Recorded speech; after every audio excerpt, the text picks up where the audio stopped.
Hi, good evening, good morning, good afternoon, good day to all. Today we're going to take a trip. So let's buckle up, let's get ready, bring any snacks you have, good thoughts, bad thoughts. Let's board the space shuttle and go off into the stratosphere and figure out how and exactly when we can enter the esoteric of the future. The future for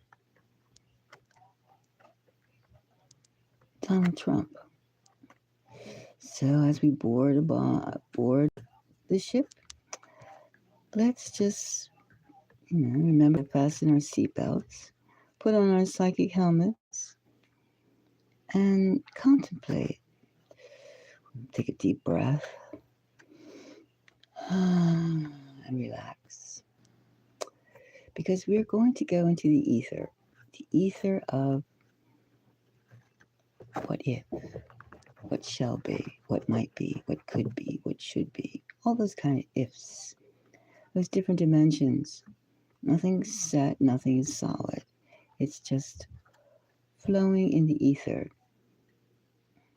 So, today's trip will be about, will Donald Trump become or be the biggest, baddest war president ever? You don't expect peace. You'd hope for peace. But will we have peace? We haven't had peace in a long time. And if you noticed, it's not exactly being discussed. It's just so and so and so and so.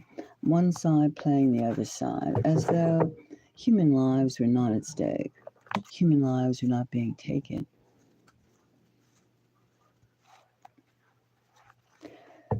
War is a sad, sorry state. It's when all else breaks down. But you have to admit, it's kind of weird that peace is not being discussed. And there's so many accidents, fires in the United States, things breaking down. Just the other day in the Bronx, in New York City, there was a transformer explosion. Big burning things. People were stuck in subway cars, etc., etc., etc. It was a scene. Did they discuss it? No. No. Could our infrastructure, of course it can, be so bad that everything's falling apart because no money is going towards the infrastructure? It's going until to get rid of the weapons, the outdated weapons that we source out to Iran, not Iran, Ukraine, and I suppose even in the Middle East, among other places. Among other places. I mean, you think of all the hotspots right now. There's, half a dozen at least, without even naming them. And if you notice too, it's kind of strange. Recently, today or yesterday, Trump and Joe Biden, sat down to shake hands. True, they shook hands. But did you notice other things besides them sitting pleasantly next to each other with a big grin on their faces? Did you notice their posture? And let's be frank, among esoteric travelers, there's groups of people that do things similar, right? I mean, plumbers, they use plumbing tools and they do plumbing work, right? Electricians, the same thing. Now, teachers, the same thing. Politicians, the same thing. Now, there's certain codes that are used and certain acronyms that are used. Maybe they have ways of like marking the fire hydrant, so to speak.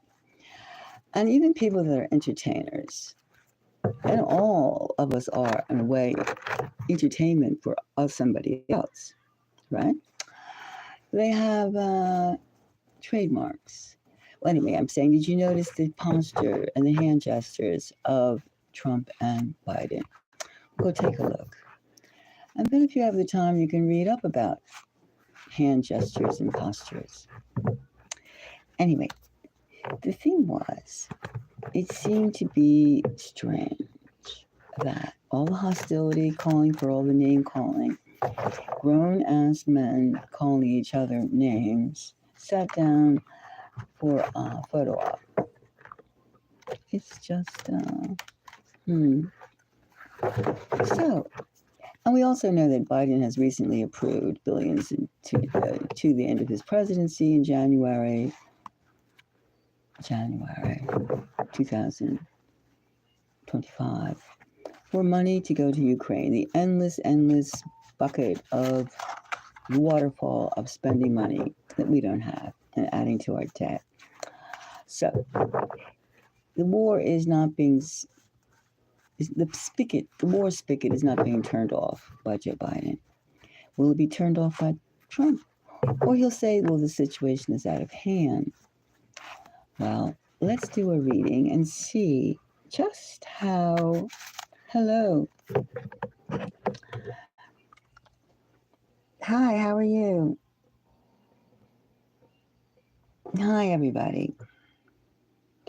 Yeah, we're just trying to find out, is Trump, we're rolling around in the stratosphere. We're just trying to find out, will Trump be the biggest, baddest war president ever? Because everything is all set up. I mean, he has many fronts to go and play war president, act out, appeared as war president. Now, can he zip them all up at once? No. But will he be the war president? Is he the savior, or is he the vanguard of American power? And what is American power? American power is dominance. Is it something that like everybody wants? Does everybody want Chinese power? Does everybody want Nigerian power? Why? It's a question of why. So it almost goes back to statehood again. But anyway, let's go and see. Will Donald Trump? Let's see. This card is screaming. We're going to pick some cards and we're going to get a feel out, a shout out. Now, these two cards are both equally. Let me see. Which one? This one. I'm going to have to shuffle this some more. Yeah, we're trying to see if Donald Trump will become the biggest war president, excuse my language, war president, they both start with P's. And I guess in a way, being a president is a prisoner of views, a prisoner of talk. He's of being the subject of everything. Being the man in the middle, the man at the end, the man. All right, let's see the next one. No, which one of these? This one. This one speaks to me, and this one. All right, we'll just take 4 to start. Will Donald Trump become the biggest war prisoner? Again, I say the thing. Why is he a war prisoner? Could it be he's caught in a web of like it's already a done deal? Weapons, money, sides picked. He has no choice in the matter. Let's see.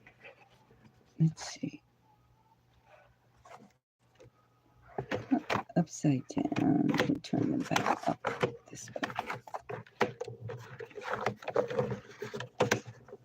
All right. So the first thing we have is the 6 of Pentacles.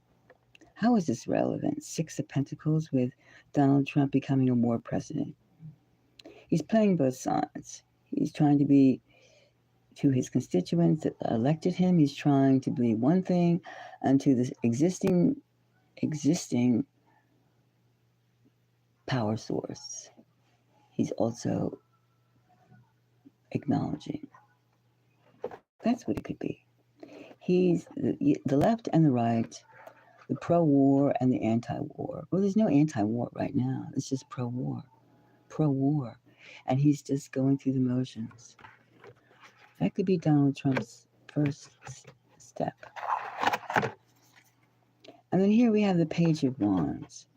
The Page of Wands is almost like, okay, so it's an idea. The idea of peace is not the action of peace. It's not the message of peace. It's the idea of peace.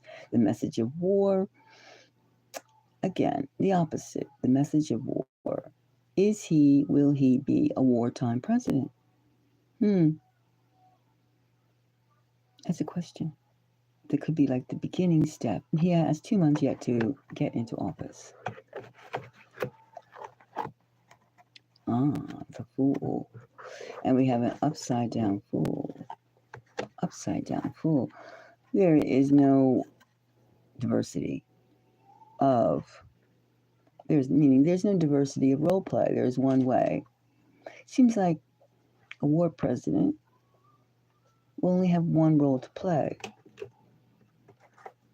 One role to play. And that will be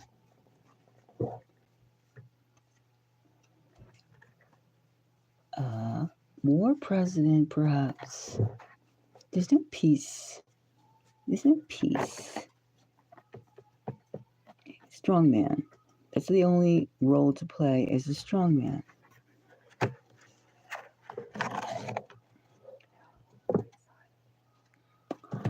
And he will not be playing. We have here the Two of Pentacles. Meaning he will make that decision on his own.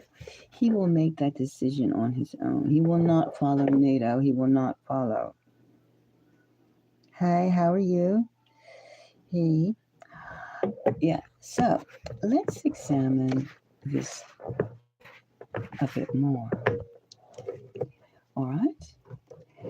It looks like Donald Trump is going to not have consultation. Or maybe there's no need for consultation about the war. Perhaps it's already a done deal. Perhaps it's already a done deal.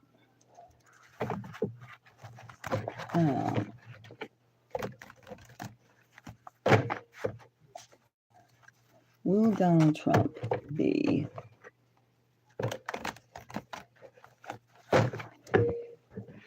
I guess the first thing to look at, we can understand playing both sides, homage, friendship to both sides. We can understand going through the motions. We don't have to check that one out. We understand that, the two-party system, and keeping the illusion alive, the illusions, or just simply placating both sides. Now we have here the Page of Wands. What is this Page of Wands? What is this Page of Wands? All right, we have this card. Just take two. And this one screams more. This card here.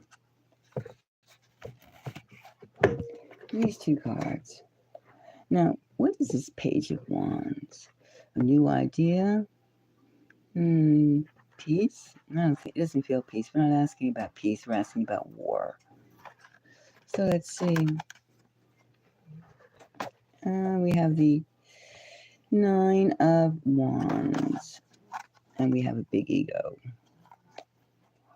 Well,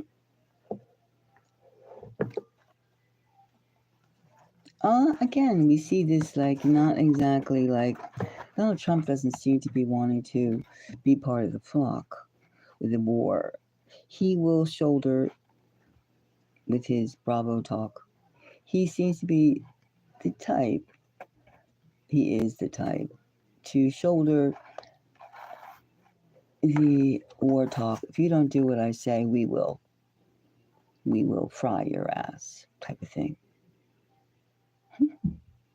But we have to remember, American people do not have shelters, bomb shelters, nuke shelters. They have no shelters. They don't even have basements. It's not set up. And of course, only the politicians have shelters, bomb shelters.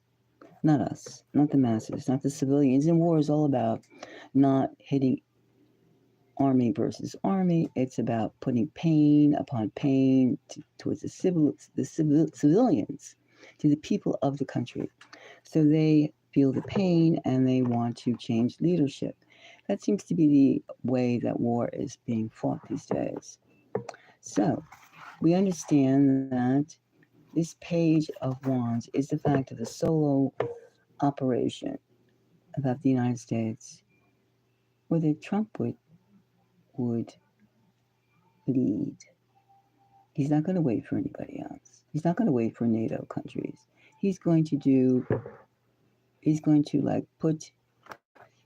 take control as much as he can, even though Biden has already put boots on the ground. Boots on the ground. And here we have the upside down fool. Now we know the fool was saying no flexibility. There's no role play except perhaps war.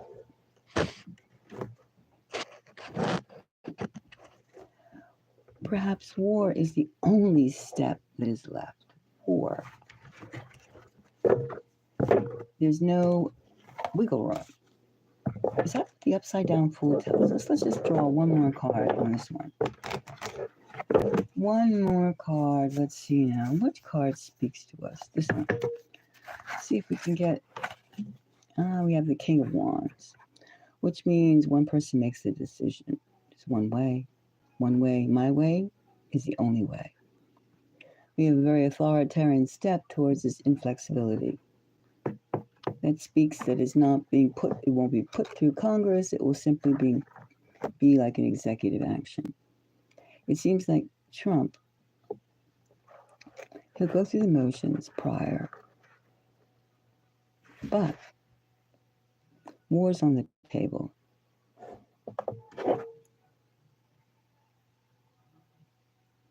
War seems very much on the table and on the chairs, the floor, the cabinets. War is everywhere.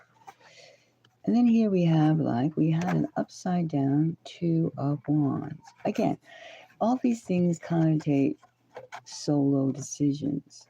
One country decides. It's very empire building. It's very despot, how you would say. It's like, I will make the decisions what I feel is best. And with Biden leaving everything still in place so far, is there any direction but to move, but to war, but to a nasty scene? Not Trump. Russia's been getting its ass pinched, kicked, and beaten by a number of factors. And Russia is very proud. Russians are very, very proud. And they wonder, too, everyone wonders, how long are they going to continue? Every day there's threats that are being totally ignored in the United States. Russia keeps saying, we will regard this as an act of, not friendship, enemy move. The more they bomb Moscow inside Russia, do you think they're just going to sit back and go, oh, thank you, oh, thank you? Why is this push for destruction so real? Because it is real. It is real. And it hurts a lot of people, and the hurting is just begun. You can't have one-sided pain. You can't have arrogance on one side and expect everything to fold to you. Hegemonic totalitarianism is not democracy. It is not living together in a peaceful situation with respect to all. Empire building is enslavement for some, for most. And if we want to have peace, we can already see, it's up to a society to scream out for peace. Otherwise, we're going to just have leaders that are just going to become wartime PMs, prime ministers, wartime presidents. So right now we can see that the way it's shaped up right now, Donald Trump is on his way to becoming a decision maker in the war effort. As much as he says no, it will be over.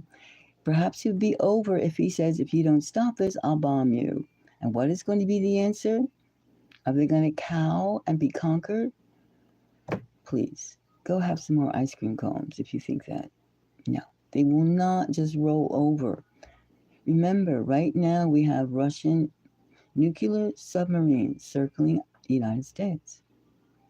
We have different acts of strange fires, bridges collapsing, tunnels, leaks, explosions.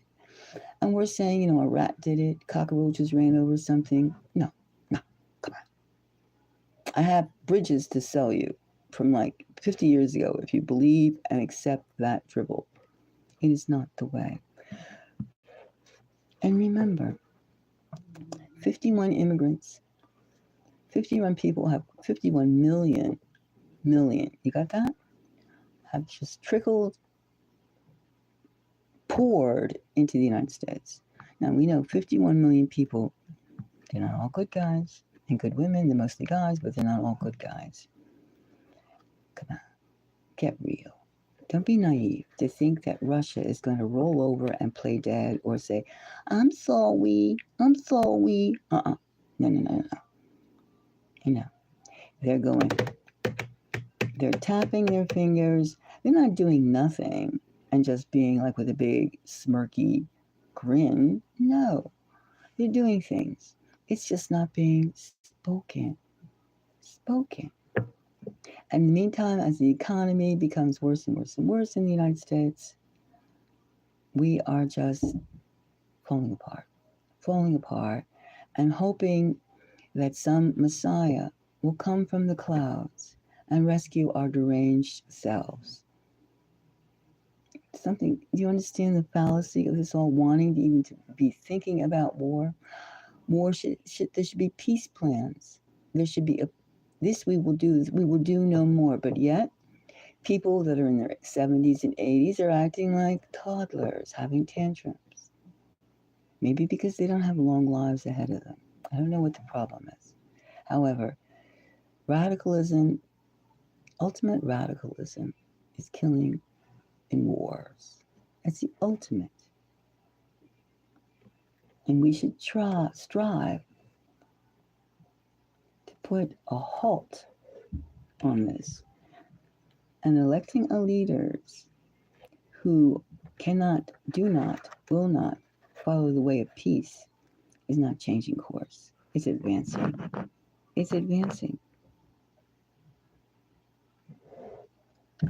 So I would say very much that Donald Trump is going to be the biggest, baddest war president we've ever seen in history, because history will be rewritten with the outcome of this war.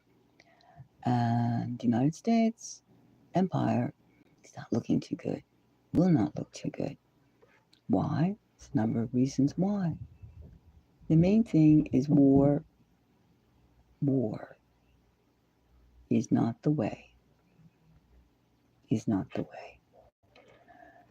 All right, so let's just take this gloomy news and contemplate what will be your course of action be with war on a full scale. They're announcing it. I mean, you can even say when you start like building up supplies that it's already happening.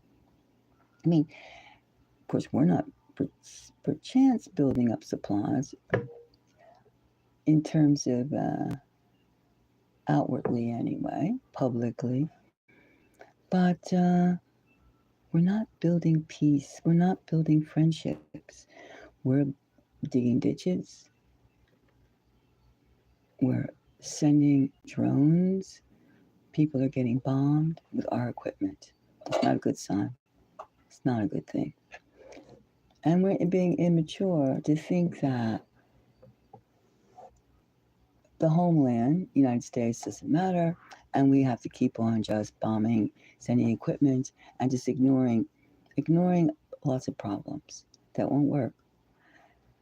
That won't work. And domestically and foreign policy is left and right hands. They work together. You can't have a lousy foreign policy and a great domestic policy. It doesn't work that way. You can't separate the two. Why? It's obvious. One slacks off, one falls down, you are in danger. Each side endangers the other. Do you think other countries are going to trust the United States with its own domestic policy is a failure? Its own domestic situation. People are lying on the streets taking drugs. They don't have it. They're homeless. Is building. The food is expensive. Inflation is out to lunch, and the infrastructure is falling apart. Do you really, really think that people want Americanism all over the world to have that condition of deterioration? And do we think our educational system is so great? All the countries want to copy it? No, no. Are we copyable for decline? Are we copyable for to the moon? To the moon? To become intergalactic civilization? No, we're going right back. Or we're in regression. Regression, not progressive. We're regressive. And until we can get our heads straight about where we're going, what we're going to do, and how we're going to treat our own people, let alone someone else. The days of the colonialists coming over to like a civilization that was different, dressed different, talked different, ate different, those days are over. Those days are not, they don't exist. They don't exist anymore. For all the calls of diversity and equal treatment, we're far from it. Far from it. So, anyway, we have a lot to do, and let's take it back to let's go back to our planet and see. Let's catch our breath and figure out what we're going to do. Just remember, you're here for the right time for the right reasons, and you have to figure that out what it is. I'm sure you can with really taking insight. And we're not here for killings of war, the killing and destruction of war. That's the main thing. We have to remember. Society does not grow with destruction. Well, thank you very much. Seatbelts on, and soon we'll be buzzing back to Earth. So thank you very much for joining. And do you agree that Donald Trump will be the biggest, baddest war president ever? Maybe the last war president ever. Comments are welcomed. And thank you for listening. And again, we'll take off on another psychic journey and see what's what, because we have to figure out just what is really, really happening. And we do know in our core brains, our core stomachs, our core cells, we do know collectively what is happening. Bye-bye. Have a beautiful day and good plans.